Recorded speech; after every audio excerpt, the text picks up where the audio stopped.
40 años. Historia de una época. Con Javier García Isaac. 40 años en Historia de una época. En realidad estamos con JF en La Mata. JF, ¿cómo estás? Muy buenas, don Javier. Pues muy bien, ya sabe, hablando de historia, que es lo que más nos gusta, a fin de cuentas. Bueno, llevamos un serial, hemos estado 5 capítulos, no, 6, no, 5 Bastante, capítulos, ¿no? Sí, hablando ahí, sobre 5 o 6 la historia de ABC, que es la historia de España. Y la familia Luca de Tena, a fin de cuentas, que ya perdieron el control de su diario. Una cosa interesante por comparar España y otros países es que en España, salvo la excepción de la que vamos a hablar a continuación, no se ha conseguido la imagen de una familia dinástica, de una empresa familiar que se perpetúa a lo largo de la historia. Es verdad que la familia Luca de Tena aguantó bastante, que fueron 4 generaciones: Torcuato Luca de Tena, Álvarez Osorio, Juan Ignacio Luca de Tena, Torcuato Luca de Tena y Brunet, y Guillermo Luca de Tena, pero ahí acabó. No pudieron continuar y hoy ya pues es una empresa privada muy importante, Vocento, pero que ya no es una empresa familiar, que hay un día que igual ahora es imposible mantener empresas familiares. Pero esto viene a cuento de que habíamos tenido pendiente hablar de La Vanguardia, Que es el tema que hoy vamos a hablar. La Vanguardia, que también es otro de los periódicos importantes de este país, y también quizás a lo largo de La Vanguardia yo creo que dicen que el general Franco, del que tanto se ha hablado en estos últimos días por fechas obvias, llegó a decir que le parecía que era el mejor periódico de España. Y no, al margen de que él lo dijera o no, si era un mentís que se decía mucho en los años 60 y 70. Con el mejor periódico de España es La Vanguardia de Barcelona, porque nunca ha sido La Vanguardia de Cataluña. Hay que entender que los periódicos, como pasa en Estados Unidos, estaban muy vinculados a la ciudad donde se hacen. Entonces, aunque sea un periódico de ámbito nacional, por ejemplo el ABC, era el ABC de Madrid, porque se editaba en la ciudad de Madrid. La ciudad, digamos, donde se edita siempre es su marca. Luego ABC, en su caso, raro porque tiene 2, pero todos del país, serían periódicos, aunque sean de ámbito nacional, que en expertos empresarios dirían de Madrid, igual que se dice que el New York Times es de Nueva York porque es de la ciudad donde se editan. Bueno, pues La Vanguardia es de Barcelona. Aunque se haya convertido en un símbolo de Cataluña originariamente, y su nombre es La Vanguardia de Barcelona, de la ciudad condal, que es donde se gestó y donde sigue estando a fin de cuentas, y donde pues se le ha atribuido siempre un factor de poder importante, y como mínimo lo que nadie negará es un factor de acompañamiento a la prensa española. Es un periódico más antiguo que ningún otro en la prensa, digamos, de ámbito nacional. Si consideramos La Vanguardia un periódico de ámbito nacional, sería el periódico más antiguo de España, porque El Faro y El Norte de Castilla siempre tuvieron un carácter local. Nunca tuvieron, digamos, una aspiración, ni han tenido una aspiración de ser un periódico nacional. Y La Vanguardia, en cierto modo, sí lo es, y lo tenemos en cuenta que probablemente tiene una de las mejores secciones de internacional de la prensa española. Eso no es habitual en un periódico local, que tenga corresponsales repartidos desde China hasta en Estados Unidos, tal. No creo que, yo que sé, que el Hoy de Badajoz tenga un corresponsal en Nueva York. No. Con lo cual entendemos, digamos, el carácter de periódico nacional que tiene La Vanguardia. La Vanguardia siempre ha tenido fama, ahora yo creo que todos los periódicos han perdido esa fama. Tú sabes que me refiero a ellos como los panfletos, de ser objetivamente un buen periódico. Bueno, hay que decir que yo no veo mal que se, digamos, se pinche, ya sea despectiva o cariñosamente a los medios, porque también ha ocurrido siempre. Hay que recordar un término muy típico de la prensa: es la canalla. La canallesca. Había muchos comentaristas de radio o del mentiroso en la cafetería que decían: a ver qué dice hoy la canallesca. Con lo cual, yo cuando usted dice en broma a ver qué dicen los panfletos, pues lo veo como una herencia de ese tipo de comentarios que se hacían: a ver qué dice hoy la canallesca, porque entra dentro del juego, digamos, de lo que son los medios, de que al final son puntos de vista, son análisis, y que también están sometidos a la crítica, como cuando uno escucha a los críticos de un partido: a ver qué dice hoy el canallista, y sabes que si la crítica te la hace Roncero, te la hace no sé quién. Yo no soy mucho de fútbol, pero bueno, pues también tienen su sello, con lo cual no veo mal que usted les zurre un poco a los medios. Bueno, este vena corporativista, yo sabe que yo no la tengo en absoluto, que les defiendo mucho, pero les defiendo mucho. Yo, por ejemplo, admiro mucho, como está, a 4 directores de periódico, que son Juan Luis Cebrián, Pedro J. Ramírez, Luis María Ansón y Emilio Romero Gómez, y son gente a la que siempre defenderé, pero les considero también 4 canallas, y es algo, dirán, bueno, qué contradicción. Bueno, entra dentro de lo que es, y han hecho grandes canalladas los 4. Pero vamos a ver, eso entra. Yo he de decir que en el mundo periodístico no soy nada corporativo. Es que hace mucho daño el corporativismo en general. Es más, yo diría que me dan mucho asco muchos de los periodistas que pululan por este país, ¿no? Y parte del extranjero. Independientemente, ¿cómo nace? Tú sabes que yo me llevo poco, no tengo favores debidos y hablo siempre de mi independencia, ¿no? Fíjese, es un gran debate que existe mucho en los medios de comunicación, ¿no? Cuando creces, vas perdiendo libertad. No sé qué va a pasar nunca. Hombre, yo deseo que sigamos creciendo, pero no sé. Pero es un debate interesante. Sí. Yo soy un gran defensor de que ojalá esta casa, por ejemplo, pudiera tener emisoras, pero conforme, jugando a soñar, conforme fuera creciendo esta casa, y ojalá crezca, pero aparecerían unos señores con papel y boli que empezarían a tomar notas de cosas y dirán, oye, esto no, o si quieres esta emisora, esto ya no lo comentes, tal. Entonces, evidentemente, hay que buscar siempre bregar entre los dos meses, de hasta cuándo puede, hasta cuándo no, porque al final si dices no quiero, digamos, renunciar a nada, al final acaban, digamos, como ha pasado, que al final muchos periodistas acaban siendo dueños de su propio medio, porque si intentas crecer aparecen socios y también dicen, oye, tal. Nosotros, por ejemplo, ahora no estamos sometidos en esta casa todavía a ningún organismo regulador, porque los espacios radioeléctricos de Internet aún, démosle tiempo, aún afortunadamente no lo tienen regulado, pero si, como desearíamos, o por lo menos yo, esto entrara en el espacio radioeléctrico fuera de Internet, aparecerían unos señores que empezarían a decir, bueno, pero si usted quiere que esto se emita tal, no tiene que infligir en... Es un generante tipo de normas que todo el mundo incumple, pero que si incumples cuando te están vigilando, te pasan factura. Y según la parte que tiene que ver el poder en jorobarte o no, es en ser más o menos riguroso con ese tipo de seguimientos, ¿no? Por ejemplo, en los canales de televisión, una norma que tiene un canal de televisión obligada es que sea plural y equilibrado. ¿Alguien me quiere explicar si ya de por sí un canal como Real Madrid Televisión o un canal como puede ser 13, que es propiedad de la Iglesia Católica, es exactamente... si alguien quisiera ser riguroso, podría decir, oye, eso encaja con la pluralidad, que es la intencionalidad de un operador de televisión.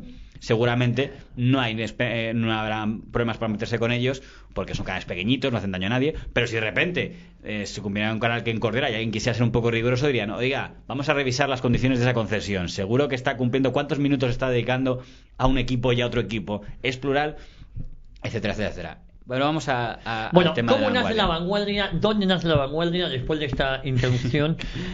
¿Fue siempre la vanguardia? ¿Empezó siendo la vanguardia española? Luego cambió. Hay que decir que empezó siendo la vanguardia de Barcelona. Ese fue el comienzo. Y una cosa divertida de la fundación, hay que decir que el año de fundación es 1884. 1884. Recordemos que el ABC como semanario nace en 1903. Por tanto, la vanguardia sería su hermanito mayor. La Vanguardia era un periódico relativamente joven, pero hay que decir que en aquella época los periódicos tenían una vida muy corta. Ni el ABC ni La Vanguardia fueron nunca periódicos muy jóvenes, en el sentido de que enseguida, como ningún periódico sobrevivía de un sistema a otro, lo más antiguo que teníamos en aquel momento era un periódico llamado El Imparcial o El Liberal, que venían todos de La Gloriosa, con lo cual, que es 1868, con lo cual ninguno era especialmente viejo. En ningún país tampoco pasaba, con lo cual, en el fondo, eran periódicos... La Vanguardia, ¿por qué se llama La Vanguardia? No es porque su diseño fuera especialmente innovador. Si han visto La Vanguardia, verán que era el periódico de las esquelas, puesto que luego le ha ganado ABC, pero porque las ponían en portada, porque se pagaban bien, y entonces en toda La Vanguardia era un negocio, como han sido los medios de comunicación, pero además La Vanguardia tenía un gran valor comercial desde su minuto uno. Pero era un periódico que se llamaba La Vanguardia porque era el órgano del partido de Praxedes Mateo Sagasta. Hay que marcar una diferencia muy clara entre la historia de ABC y la historia de La Vanguardia. El diario ABC obedece a un señor, un empresario, un industrial llamado Torcuato Luca de Tena Álvarez Osorio, que ya tenía negocios en otras cosas y que se le da bien lo de publicar revistas, y dice, pues voy a tener un periódico.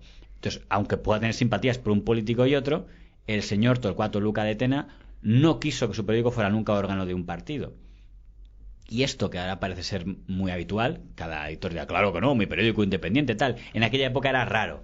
Que la gente diría, joder, con perdón, ¿cómo se nota, señor Marqués de Luca de Tena, que usted es rico? Porque es muy... todos los periódicos generalmente nacen como órganos de una forma de entender. El Heraldo de Madrid era el órgano de José Canalejas, El Tiempo era el órgano de Francisco Silvela, La Vanguardia era el órgano de Praxedes Mateo Sagasta. El periódico histórico de Barcelona, pero histórico, se llamaba Diario de Barcelona, el Brusi. Y ese periódico, digamos, era el órgano de Cánovas del Castillo. Por tanto, el contrapunto es La Vanguardia. Es el periódico del Partido Liberal, en ese momento llamado Partido Constitucionalista, pero liberal, para llamarlo así, y ese es el objetivo de los hermanos Godó. ¿Y quiénes eran los hermanos Godó? Bartomeu y Carles Godó. Eran dos señores que tenían un casino. Pero, bueno, era su negocio. Hay que decir que los casinos han estado muy ligados a la vida de la familia Godó, dicho sea de paso. Los hermanos Godó tenían una fábrica de papel, con lo cual tenían también en Poble Sec de Barcelona una fábrica de cáñamo y, bueno, eran gente de Igualada. No eran especialmente millonarios, pero eran emprendedores.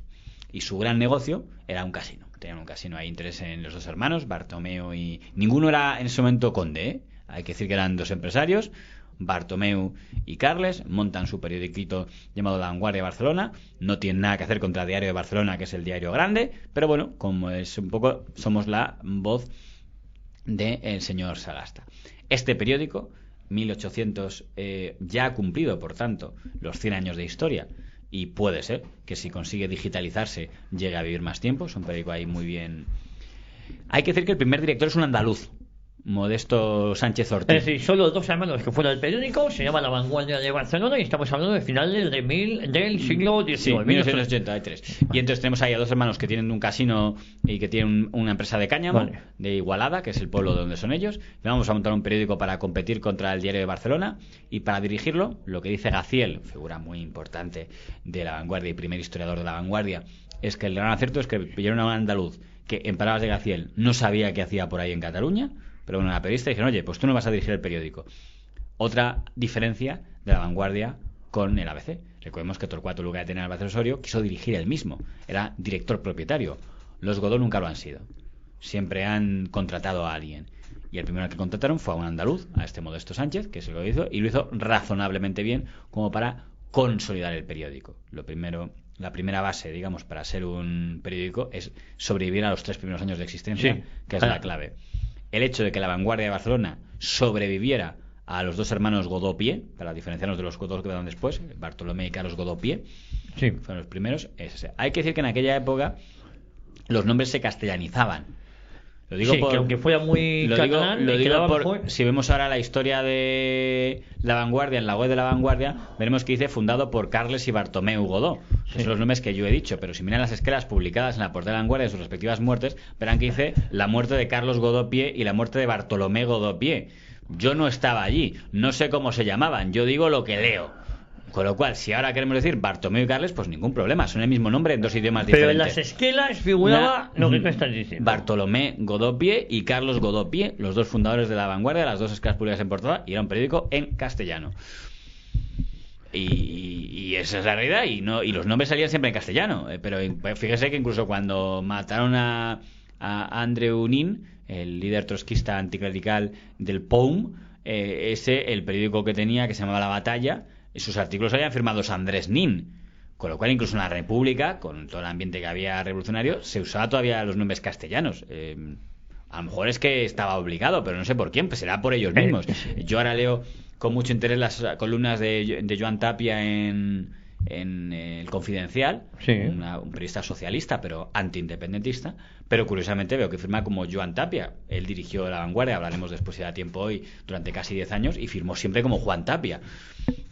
Si me decía que le obligaban a él como director, ¿quién le obligaba? Si el director era él. ¿O por qué consideraban en el año 2000, hablando del 2000, no de él, que firmaba como Juan Tapia y era en el 2007, no, aparece en el Confidencial como Joan Tapia? Vamos, que no se haga quien quiera, pero no digan que claro, era porque se les obligaba. Claro, porque en todo caso lo que no pueden vincularlos con el régimen franquista, porque hemos puesto dos ejemplos de antes y después. El caso de Juan Tapia después de Franco, estamos hablando del año 87, y en el caso de los fundadores, pues el siglo antes, ¿no? Parece complicado. Con lo cual, quizá era una costumbre.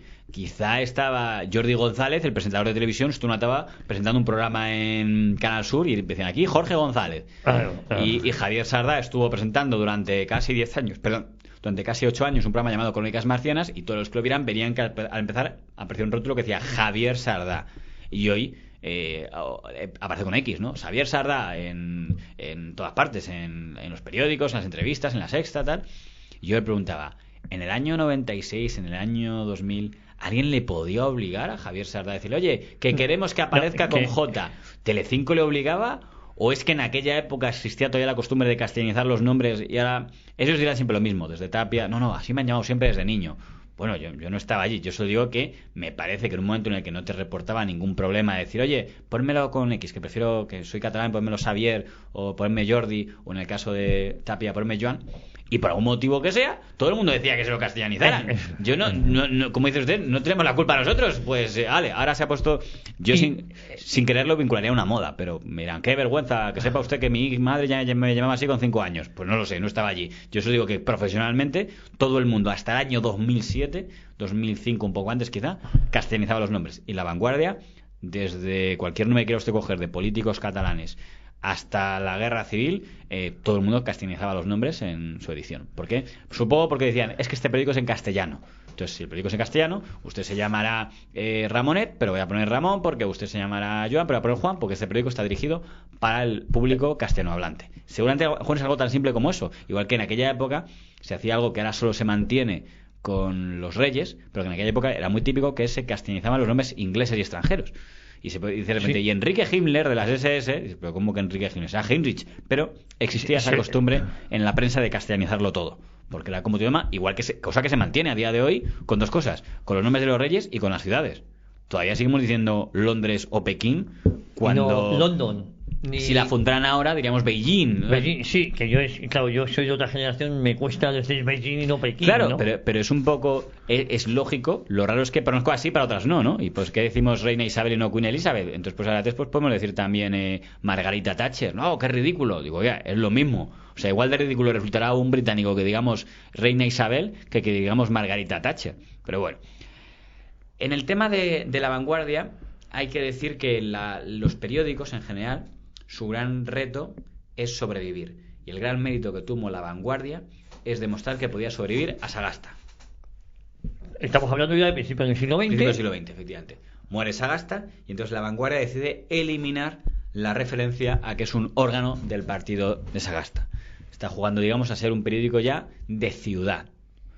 Es ahí cuando, digamos, vamos a ver una equiparación de lo que es ABC para Madrid, lo voy a ser yo para la ciudad de Barcelona. Y luego cuando los periódicos pasen a ser nacionales tendrán un proceso muy en paralelo. Hay que decir que La Vanguardia y el ABC se han enfrentado en contadas ocasiones. Una de ellas es un conflicto del papel por Urgoiti en 1917, pero en general son dos periódicos destinados a llevarse bien, porque respondían a una naturaleza relativamente similar, sobre todo porque a partir de la segunda generación los Godó ya eran millonarios.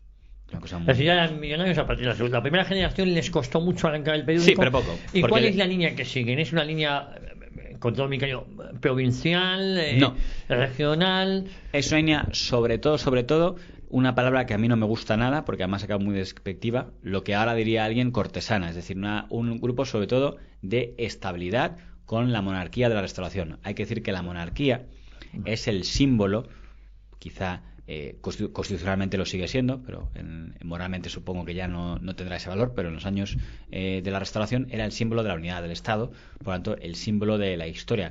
Antes de que exista, cuando la gente se peleaba diciendo ¿cuándo existió España? ¿Cuándo se fundó realmente España? Es porque no se le dio especial importancia a la fundación de España, porque el origen de España era la familia real, con lo cual la gente se quedaba, da igual en qué momento empieza a usar el historiador el término España o el término Estado, se sabía que se unieron dos familias reales y de ahí empieza a crear esa cosa que se llama España. Por tanto, en el caso de los Godó era un periódico totalmente leal a la monarquía liberal. Esa era la señal de identidad de La Vanguardia, un periódico leal, por tanto, al sistema de la Restauración y, por tanto, a lo que representaban perfectamente la alternancia de poder de Sagasta y Cánovas y, por tanto, leal sobre todo a la figura de Alfonso XIII, que recordemos que es el jefe de Estado de España de la primera parte del siglo XX, rey desde que era niño, y era un periódico totalmente fiel a esa línea de pensamiento. Por tanto, un periódico marcadamente enemigo de todo lo que podríamos llamar grupos anarquistas, pistoleristas, cenetistas, faístas, un periódico de orden, llamémoslo así. Y la mejor demostración de esto que estoy diciendo es que ya a principios de siglo, como sabe usted, hay una gran revuelta en Cataluña con el tema de los que van a la Semana Trágica, los que van que lo destina el alistamiento de gente para la guerra de Ceuta, de esto que pasa de Marruecos. Hay una gran revuelta, manda el gobierno Maura al ejército a sofocar aquello, la primera gran revuelta. Pues como se acordará de lo que fue el Cucut, una revista que denigró al ejército español, y el ejército de aquella época, que no era como el de ahora, no se lo tomó muy bien y irrumpió y arrambló con toda la redacción. No murió nadie, pero la imagen era muy simbólica de ver a unidades del ejército español. Hay que recordar que en esa época, pues en Cataluña y muy especialmente en Barcelona, está el movimiento anarquista muy potente, con atentados continuos, fábricas. No se usaba el término, pero es evidente, hoy diríamos que era un grupo terrorista, porque era un grupo muy pistolero y que efectivamente pues tenía entre las fuerzas del ejército su principal enemigo.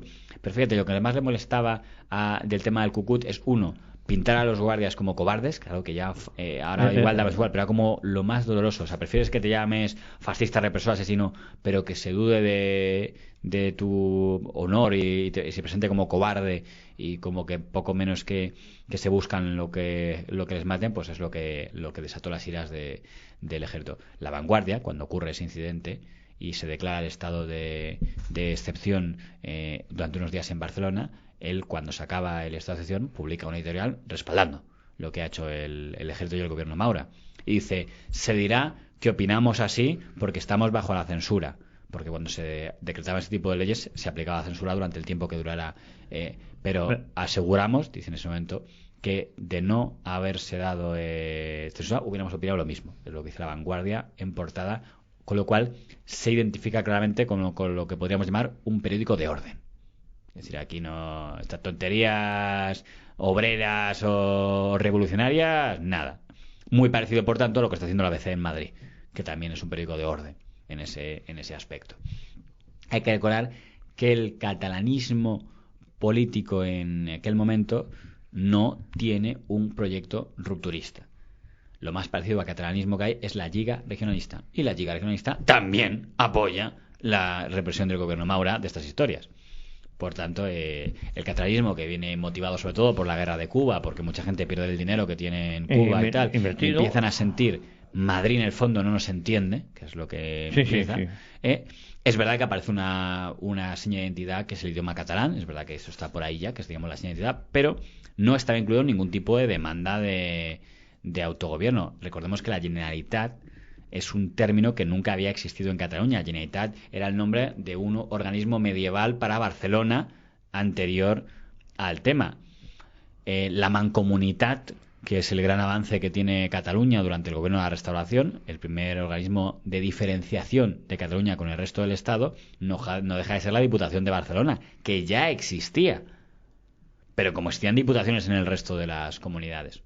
Por cierto, la prensa solía evaluar muy poco las diputaciones, le parecía como algo un poco importante. Aquí llega la segunda generación de los Godó, y quiere una figura que... Es decir, han fallecido ya los dos hermanos. Y entra una figura que es la que consigue el título del rey Alfonso XIII, aunque lo gestionó todo el conde de Romanones, que lo iguala. Es una figura muy desdichada, que es don Ramón Godó Layana. ¿Y es hijo o qué? Hijo. Hijo de uno de los hermanos. De Bartolomé. Y vale. Y eso es importante decirlo para que voy a usar la definición que usa Gaziel de él, hijo de hecho gato de Carles y de una vasca llamada Layana. Vale. Dice: ser casi monstruoso, lleno de taras físicas, desnarigado, semiciego, ojos perpetuamente entelados, una pierna estropeada, necesitó toda su vida un bastón para tenerse en pie, sordo como una tapia, grandes dificultades para articular palabras. Todo lo cual... lo pone bien, ¿no? Claro, pero está hablando del tema físico, pero es verdad, el pobre nació mal. No verá usted ninguna foto casi de él, más que la foto oficial tipo Wikipedia, pero no le vería en actos, ni dándose abrazos con el rey, ni nada, pues porque, lógicamente, quien es físicamente tan poco agraciado, pues no tendrá, digamos, muchas ganas de que se le vea mucho. Dicen, esto ya me meto en el reportaje que hizo Xavier Domingo de él, que decían que esa digamos deformidad que tenía él, pues le convirtió ya desde niño en alguien muy violento, muy sádico, muy amargado, pero sí multimillonario, porque ya tenía un montón de empresas. Recordemos que La Vanguardia no era el único negocio, y quizá uno de los más importantes era el único. Era el de la empresa de papel que tenía. Da una casualidad, perdóname, un denominador común, que muchos de los que se dedican a editar a la vez tienen empresa de papel, con lo cual es un denominador casi... Cuando se produce una gran pelea entre el ABC y el Diario El Sol, porque el dueño del Sol, Nicolás María de Urgoiti, también tiene una fábrica de papel, y entonces se empiezan a quejar de que tienen trato preferente a algunos, es de las pocas veces que hay un conflicto entre La Vanguardia y el ABC. Porque La Vanguardia apoya a Orgoite y dice, hombre, déjele, ¿por qué no pudo un editor de papel de un periódico? Claro, no era por casualidad, porque ellos también estaban en esa situación. Entonces decían, porque ahora ya no pasaría, porque ahora ningún periódico ninguna empresa de comunicación tiene una empresa de papel ellos. Aparte que ya existe la opción de comprar el papel fuera, cosa que hacen muchos. Hay unas grandes empresas de papel en País Vasco, pero en aquella época y en muchos países la clave es quién controla el papel. En Venezuela, un gran problema que tiene es que en Venezuela la propiedad del papel es del Estado. Por lo cual el gobierno de Chávez y ahora de Maduro puede controlar el cupo de papel. Eso en España no podría pasar, porque España el Estado no controla el acceso a papel, ¿no? Entonces una cosa que en España en aquella época era muy importante quién tenía acceso a papel, porque quien tenía fábrica de papel sabía que por mal que fueran las cosas él podría garantizar que había un periódico en el kiosco, cosa que por ejemplo ABC o el resto no tenían. No tenía. Vale. Ramón Layana Godó es el que consigue que el conde de Romanones le conceda el título de que el conde de Godó, que es el título nobiliario más importante que tiene un editor de periódicos en España. Hay que decir que los otros empresarios, editores que tienen títulos nobiliarios son de menor categoría. Luca de Tena, marquesado. Lara Hernández, marquesado. Pero el único que tiene un condado era Godó. Y con lo que supone ciudad condal de Barcelona. Recordemos que el conde de Barcelona es una figura histórica de la historia de Cataluña. No era conde de Barcelona, era conde de Godó, pero un conde en Barcelona es un conde en Barcelona. Con lo cual eso ya era, digamos... el título de ser una ciudad condal. Claro, porque en el fondo el origen de Barcelona no deja de ser un condado. Sí. Con lo cual Cataluña viene mucho después y es una casi cosa prefabricada que sin Barcelona no hubiera existido. O sea, cuando dicen, no, la historia de Cataluña de 1714 están hablando del condado de Barcelona, que es lo que tiene historia, no de Cataluña como tal, que nunca hubo una especial entidad de ese elemento hasta que ya los tiempos de la República con compañeros, de lo que vamos a hablar ahora enseguida. Pero para terminar de aquella época, la etapa de Ramón Godó, hay que decir que es a nivel empresarial un éxito, ese señor que estaba escondido y al que nadie veía, pero humanamente todo lo que hay de él es negativo.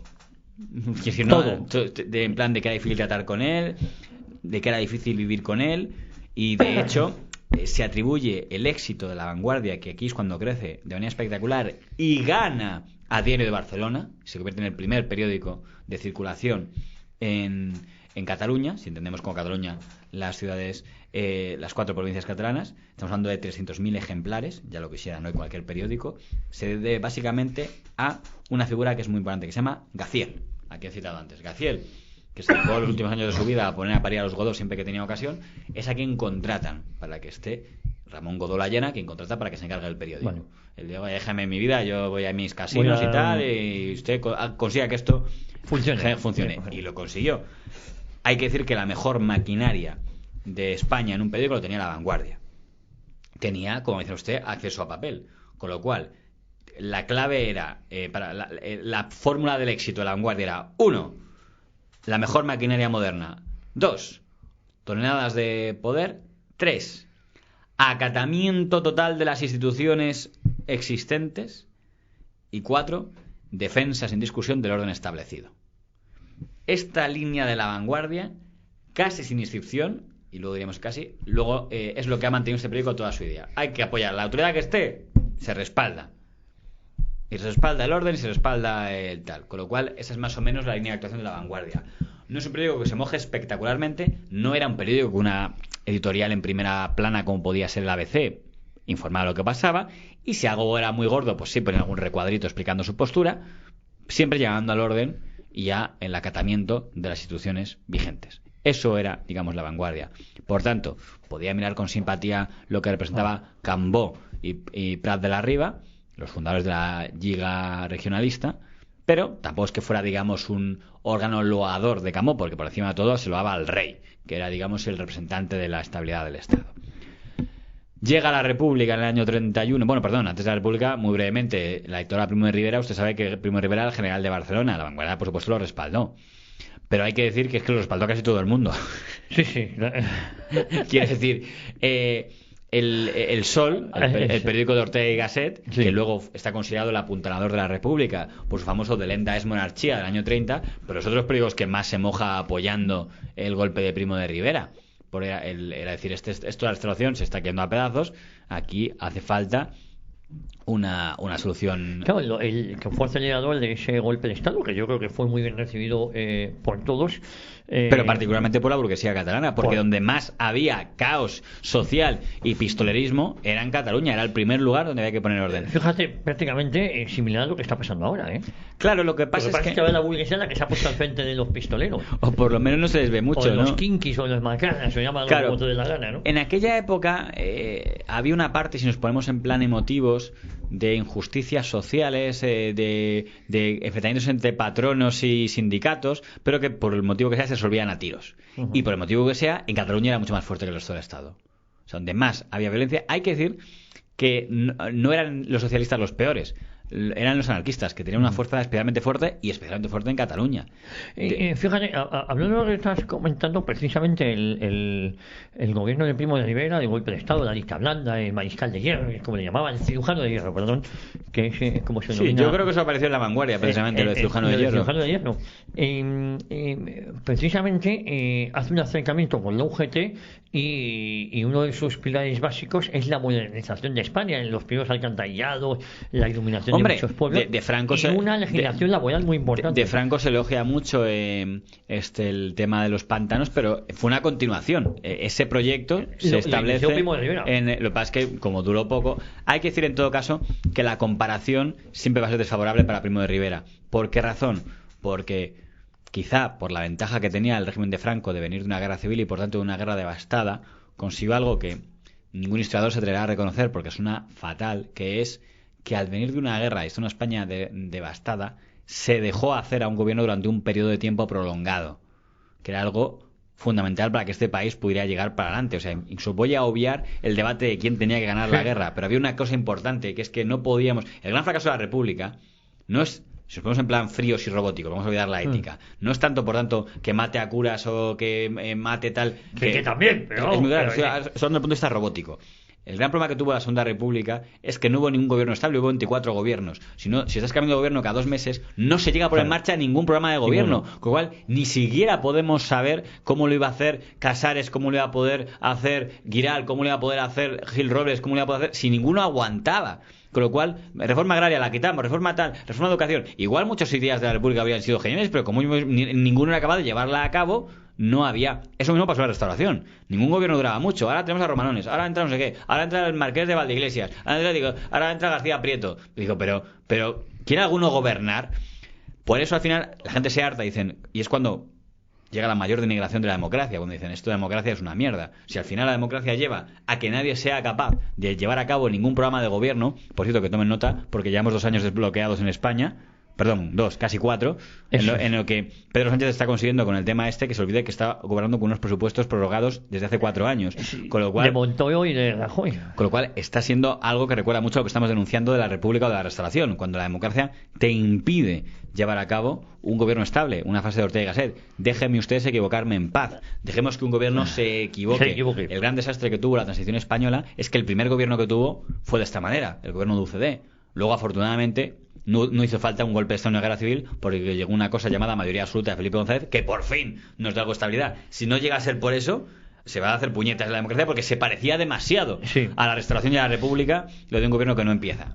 En este caso que estamos hablando de Primo de Rivera, quien más suplicaba a Alfonso XIII haga usted algo era la burguesía catalana y en ella está incluida hay que recordar que Primo de Rivera es gobernador militar de Cataluña. Él estaba viendo el ambiente que había de Barcelona. Él estaba viendo lo que estaba pasando y dijo, oye, aquí hay falta poner orden, me lo están suplicando todos, con lo cual pongamos un poco de orden. La gran diferencia que hubo entre el general Franco y el general Primo de Rivera es que mientras el general Franco consiguió mantener a una gran parte de España de su lado, de elogio a su persona, incluso hasta su muerte, incluso me atrevería a decir hasta años después de su muerte, pongamos que ahora ya no existe. Han hecho todos muchos vídeos de equiparación de unas manifestaciones y otras, lo cual llama la atención para quienes hayan leído que es que la delegación del gobierno había prohibido una manifestación más multitudinaria. Pero aunque fuera así, tendrán que reconocer que solo el hecho de que haya aguantado los años que aguantó ya entra en un sistema de diferenciación. Cuando Miguel Primo de Rivera pierde el poder, pierde casi echando pestes con todo el mundo sobre él. Y todos los que le habían apoyado,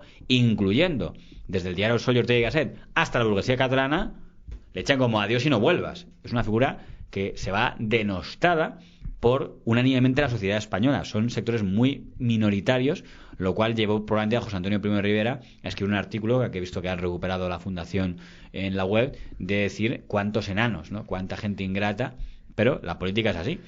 Habrá que poner en valor el político que consigue retener de su parte más apoyos. Primo de Rivera colaboró con el PSOE, con la UGT, con pero tiene su lógica. ¿Por qué? ¿Por qué? Porque en el fondo, aunque pero nunca, el pago que te da esta gente siempre, nunca lo reconocerá el PSOE y la UGT, pero tiene mucha lógica, porque en el fondo, ¿qué es lo que quería el PSOE y la UGT? Aunque no lo dirán. La lucha obrera. Ser ellos la idea que había en ese momento era partidos de clases. Pues los partidos burgueses representan a clases burguesas, sí, y nosotros representamos a la clase obrera. Cuando, ¿quién era el enemigo de la UGT? No era la derecha y los burgueses, era la CNT. Entonces, con lo cual, si llega un tío que dice, yo voy a aplastar a los de la CNT, digo, sí, ¿en qué te podemos ayudar? Aunque sea únicamente aceptando estar presente en los consejos de Estado que montó Primo de Rivera, el valor que tenía que la UGT estuviera ahí presente era muy importante para decir, obreros, nosotros somos el representante de verdad de los obreros, no hay caso a esos locos de la CNT. Y aunque no dirán, y además los pueden aplastar, mejor. La postura de la vanguardia, primero, la postura de la vanguardia cuando el desastre del 98, ¿cuál es la postura? ¿Entra también en parálisis o en esa depresión profunda? Vamos a ver, ellos dan información de todo lo que está pasando, además tiene una información internacional muy buena, publican telegramas, ellos han apoyado al gobierno español cuando el gobierno español, digamos, dice hay que ir allí, apoyan, y cuando el gobierno español dice igual nos hemos equivocado, apoyan. O sea, su postura es apoyar lo que diga el gobierno. Entonces, no hacen crítica. Pero cuando el gobierno hace autocrítica del tema del 98, la comparten. Esa es la estrategia de la vanguardia. Vale. Digamos, siempre navegando en la indefinición. Ellos dirían, el pragmatismo, siempre navegando en el respeto, el respeto a las instituciones. ¿Cuál sería el acodo despectivo contra ellos? Lo que se llama periódico corcho. Es decir, con tal de flotar, apoyéis lo que haya. Pero claro, pues es un periódico de orden. ¿Qué está gobernando esto? Pues apoyamos esto. Ahora dice todo el mundo que hay dictadura. Ahora dice todo el mundo con Primo de Rivera, apoyan a Primo de Rivera hasta que... Y cuando cae Primo de Rivera, apoyan a Berenguer. Y cuando cae Berenguer, entendemos a apoyar, decir que catalanes, respaldemos las instituciones españolas, etcétera, etcétera, etcétera. Eso se va a truncar. Y vamos a ver la primera vez en donde eso se va a perder, en el 31. Porque en el 31 se proclama la República. Y ahí es un momento en el que la vanguardia le pasa como la ABC. Dicen, tienen que decidir qué hacen. Si se amoldan a lo nuevo o mantienen su respeto a la legitimidad de lo antiguo. Y hay que decir que la vanguardia, con menos entusiasmo que la ABC, pero mantiene el respaldo a la monarquía de Alfonso XIII. Recordemos que la Liga Regionalista, que tanto había luchado por el catalanismo, también. O sea, con lo cual podemos establecer un paralelismo en la vanguardia / Liga Regionalista. Nunca fue la vanguardia el órgano de expresión de la Liga, pero coincidían. Su postura fue ante esto exactamente la misma. ¿Por qué? No es que la vanguardia fuera totalmente antirrepublicana, que lo era, pero sobre todo que le tenía muchísimo miedo a el fantasma que estaba presente ya en la década de los 30, que es el fantasma de la revolución. Eso era algo que tenían todos los empresarios. ¿Qué está pasando aquí? Nos llegan ahí rumores de que en Europa del Este, de Rusia para allá, están pasando cosas raras. A ver si por aquí la República es el primer paso de que luego llegue. Entonces, con lo cual ahí ya empieza a haber un poco de escepticismo con qué está pasando. Y el señor que va a liderar el catalanismo en la primera etapa es un señor del que ya hablamos, un coronel llamado Francesc Macià. Pero Francesc Macià se va a morir en el año 33 y aparece otra figura llamada Luis Companys. Teóricamente mucho más moderado que Macià, según los historiadores buenistas. No lo voy a discutir, pero Companys venía a ser abogado de todos los grupos anarquistas. No es que él lo fuera, pero venía de ese mundo. Venía del mundo él había sido abogado en estas épocas de Primo de Rivera y tal, de gente que venía del sindicalismo violento y tal. Entonces, alguien que tenía cierta lógica que desconfían diciendo, cuidado que no va a hacer que este viene de los que estaban, entre comillas, o simpatizaban con esos violentos sindicalistas de los años 20. Nosotros estábamos con los patronados, que también eran violentos, por cierto. Pero era un tema que tenía cierta lógica que desconfiaran de Esquerra Republicana. Grupo que siempre ha sido enemigo de la vanguardia. Si ahora la vanguardia se pone a apoyar editorialmente a Esquerra Republicana, algo que va a ocurrir de un día para otro, en cualquier momento, tal como están las cosas, va a ser algo histórico, porque históricamente han sido dos grupos que han representado las dos diferentes Cataluñas, la de la vanguardia y la de la Esquerra Republicana, que eran, digamos, los enemigos antagónicos en esta historia. Se muere en ese momento Ramón Layana y Godó, el ser deforme que había conseguido convertir la vanguardia en un negocio de millones, muere en aquel momento. Gaziel sigue siendo el director, y por lo tanto sigue ahí, no hay un gran cambio. Había conseguido tener un hijo. Hay muchos rumores sobre lo mal que lo pasó la esposa del señor Godó II, de Ramón Godó Layana. Pero aquí viene el tercer Godó, que llega en plena república. Vale. Carlos Godó Valls, conde de Godó, que ya tiene ese título, y que hará tándem con Gaziel durante la etapa republicana. Carlos Godó Valls, hay que decir, o Carles Godó Valls, si quieren que lo canalicemos. Yo digo Carlos porque es como salía en su periódico. Carlos Godó Valls es una figura marcadamente contraria al sistema de la República. Entonces, ya vamos... es el momento en el que La Vanguardia, si se quiere, es un periódico de oposición. Ahora bien, nada que ver con el ABC. Vale.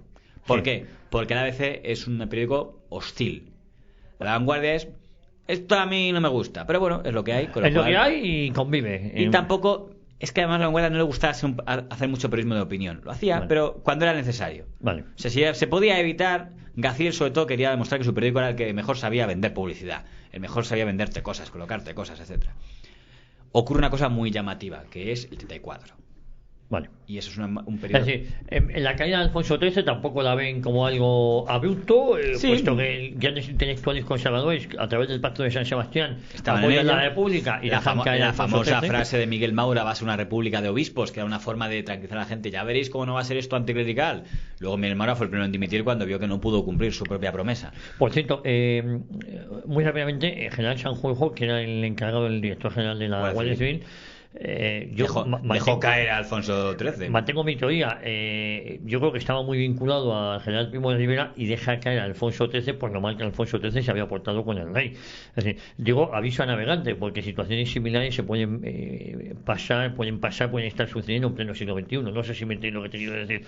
Es decir, cuando el rey le pide apoyo a Sanjurjo le dice: no, machote, ahora te toca a ti. Ahora yo no voy a mover lo mismo que tú no has movido un dedo por Miguel Primo de Rivera. Pero bueno, es que esto viene porque cuando la gente toma la Puerta del Sol, cuentan que el rey llama a Sanjurjo a decir: oiga, ¿qué puede usted hacer? Si el ejército se lo propusiera, ¿podría disolver todo esto? Y dicen que Sanjurjo dijo: no sé si puedo o no, pero le aseguro que no lo voy a hacer. O sea, que no voy a sacar al ejército a repelir lo que está pasando en la Puerta del Sol, donde están agolpando todos los republicanos ahí a respaldar.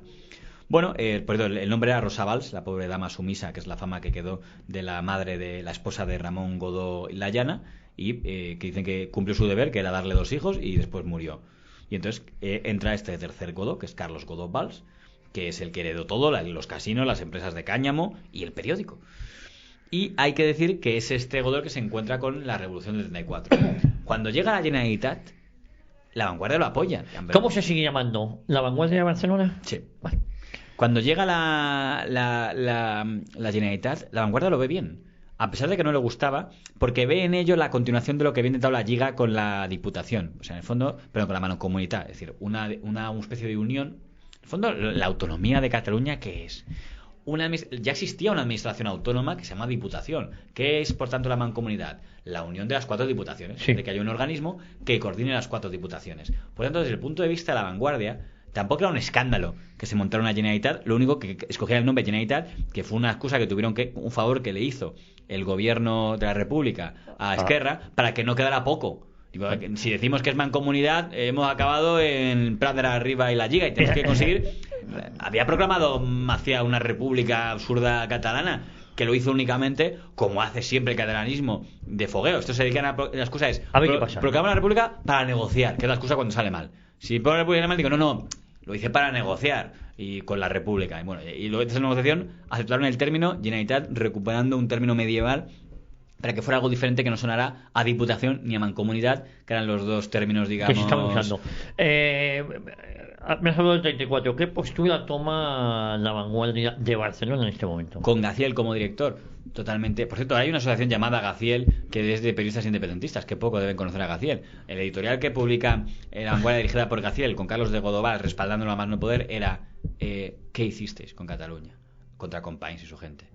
Es decir, ¿cómo nos habéis hecho esto?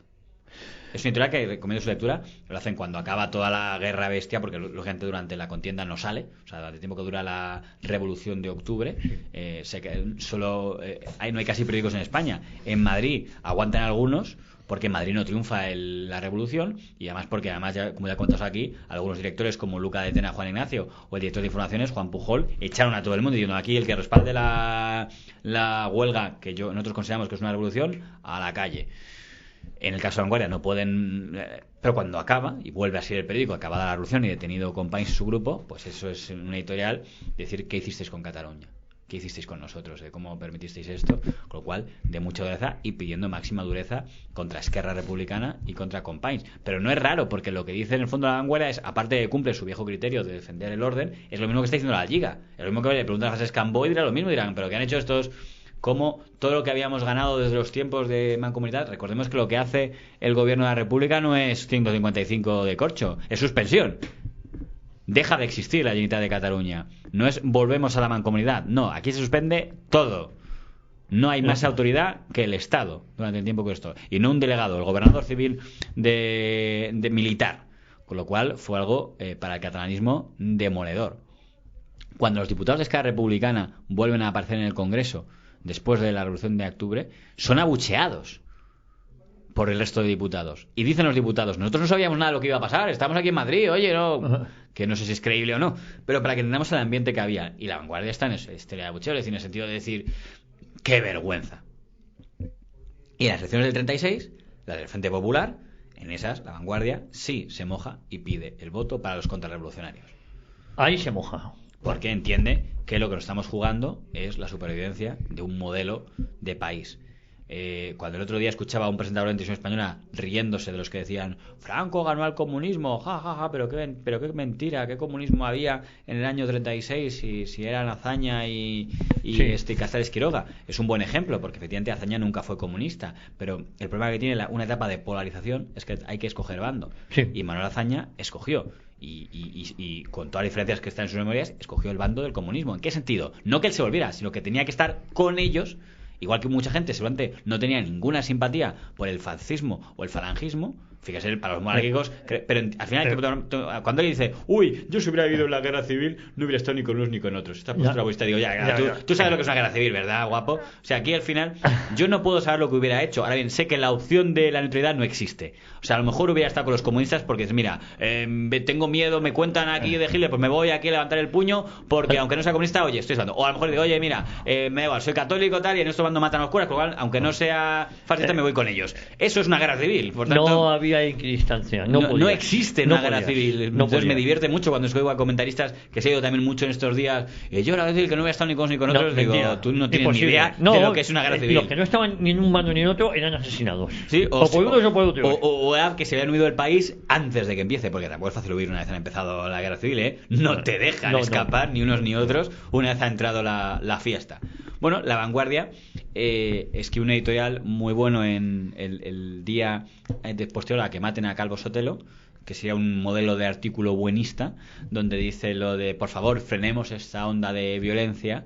Ese artículo que se ha publicado el 18 de julio, donde dice: frenemos toda la violencia de que maten a... Porque dice: lo triste no es que hayan matado al teniente socialista José Castillo o a José Calvo Sotelo, lo triste es escuchar en las cafeterías a gente que lo respalda. Y dice: oye, bien que ha muerto, que mueran otros 4 de estos, tal. Hay que recordar que José Castillo era el que preparaba las milicias socialistas. Bueno, los falangistas le odiaban porque decían que había participado en represiones durante lo anterior, la Revolución de Asturias. Sí. No sé hasta qué cuándo está acreditado, pero por lo menos esto es lo que intento explicar muchas veces, las percepciones.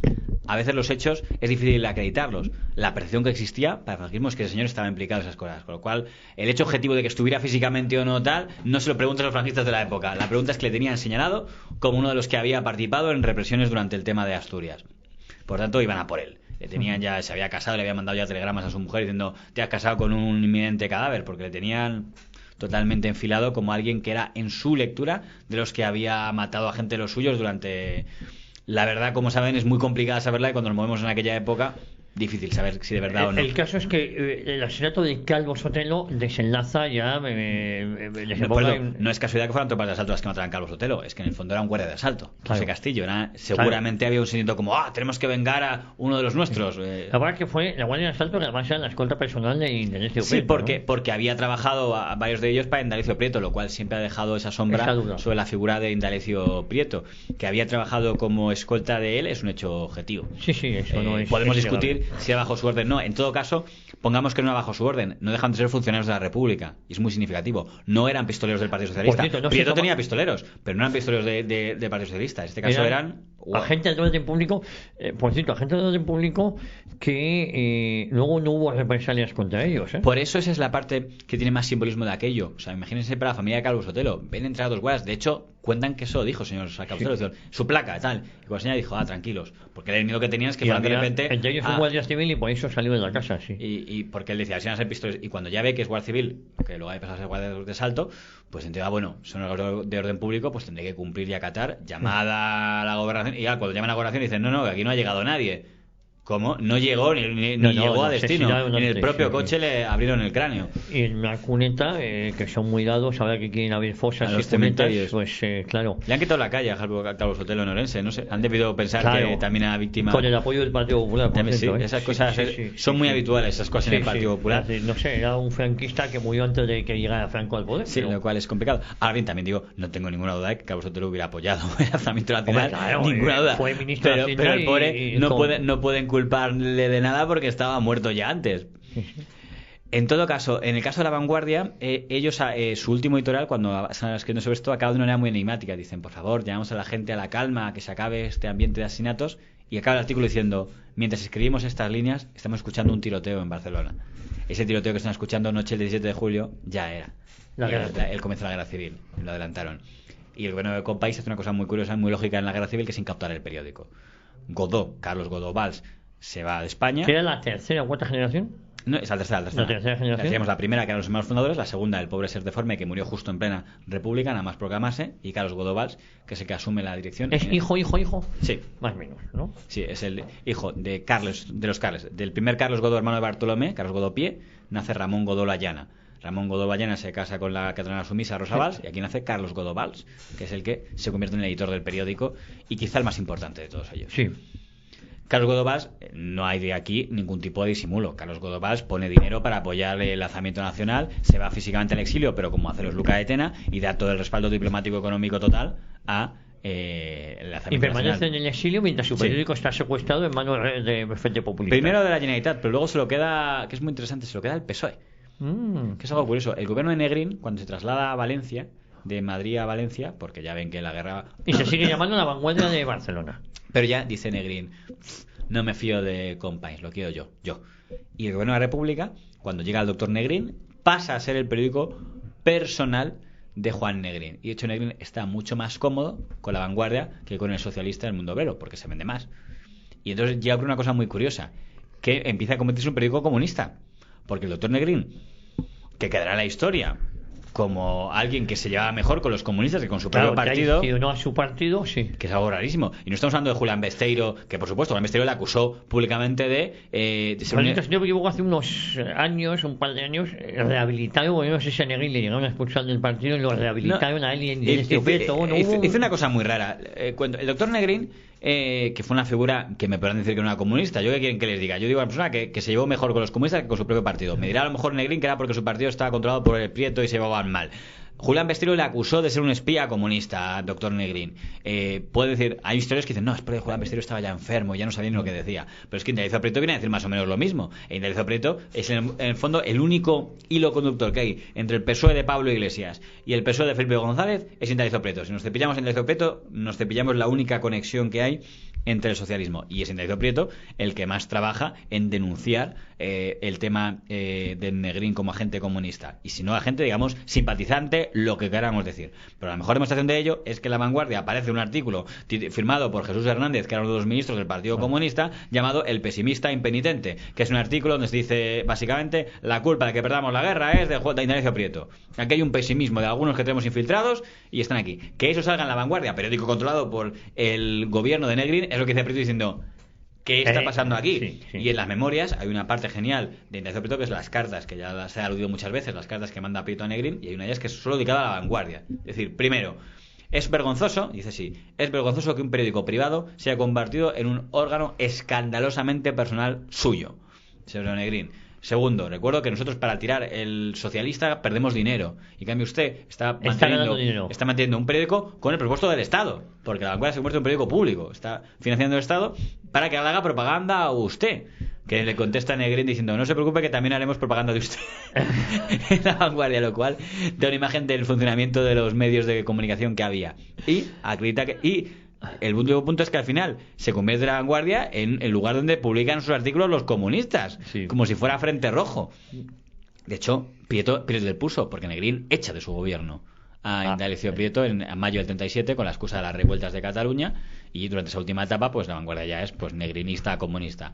De hecho, al final yo creo que todo el mundo se hartó de Negrín y de los comunistas, y de hecho Azaña, cuando dimite, Azaña podría simplemente haberse ido del país y ya está, pero es que él quiere hacer una dimisión, que es una forma de darle una bofetada en la cara y decir: estoy harto de ustedes y de los comunistas, de los dos, que sabrán por qué Negrín y el Partido Comunista, hablando desde la mentalidad del Frente Popular, consiguieron cabrear a todo el mundo. Al final nadie aguantaba ya, ni a unos ni a otros. Y de hecho, el exilio es por separado. O sea, va por un lado el gobierno Negrín y por otro, bueno, ya acaba.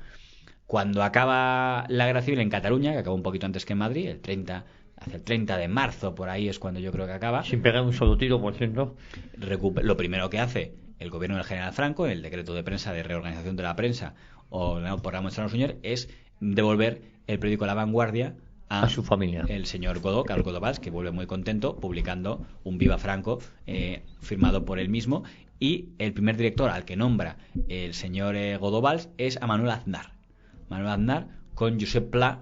Manuel, que el periodista, el que es, no sé si es tu abuelo de José María Aznar. Abuelo directo. Manuel Aznar Zubigaray es el padre de Aznar Acedo, que es el padre de Aznar. Eso es. Por cierto, no es tu abuelo, es abuelo directo de José María Aznar. No he escuchado nunca a la familia Aznar hablar mucho de temas de Franco, pero hay que decir... reivindican la figura de Azaña, pero no la del abuelo. Y es curioso porque Manuel Aznar Zubigaray dedicó toda su vida a partir de ese momento, fíjate que su origen era republicano, tal, pero a apoyar el régimen de Aznar, a vender. Él era el diplomático oficial del régimen. En el documental famoso de Franco, ese hombre, las mejores loas son las de Manuel Aznar Zubigaray, que sale de su propia cara diciendo que era el mejor general de Europa, lo mejor que nos podía haber pasado, tal, y Aznar Acedo, el padre de Aznar, director de Radio Nacional de España y en la cadena SER. Aznar, abuelo, director de La Vanguardia. Aznar, y de todo, Aznar abuelo fue todo, y presidente de EFE, y presidente de la Asociación de la Prensa, todo. Y el hijo también fue periodista. Y como cargos muy importantes, director nacional, director de Radio Nacional, y el hijo presidente de gobierno. Nos quedan 5 minutillos, ¿no? Nos quedan 2 minutos. Pues no da tiempo a una segunda vanguardia. Eso es lo que te iba a decir. Lo vamos a dejar aquí, si te parece, con la vuelta del exilio de Carlos Godó y la dirección de Manuel Azaña. Manuel Aznar. De Manuel Aznar, que es el abuelo de José María Aznar. Eso es. Y yo creo que a partir de aquí La Vanguardia deja de ser Vanguardia de Barcelona para ser La Vanguardia de España. Para ser Vanguardia de España. La vuelta de Franco dejaría de ser Vanguardia de España para ser La Vanguardia de La Vanguardia española, y ya con esto termino, en ese momento es cuando tiene una subida espectacular de suscriptores. La Vanguardia española es el periódico con más suscriptores de toda España, no de Cataluña, de toda España. Bueno, pues lo vamos a dejar aquí. Además, con ese nombre ya tenía vocación nacional y sale del provincialismo, del condado, del condado de Barcelona, para extenderse en toda Cataluña y empezar su gran época dorada. Yo creo que empieza a partir de si lo damos como negocio, desde luego. Bueno, lo dejamos aquí, y a todos ustedes muchísimas gracias por su fidelidad, y les esperamos la próxima semana con JF La Mata, hablando de medios de comunicación aquí en 40 años Historia de una época. Adiós, JF.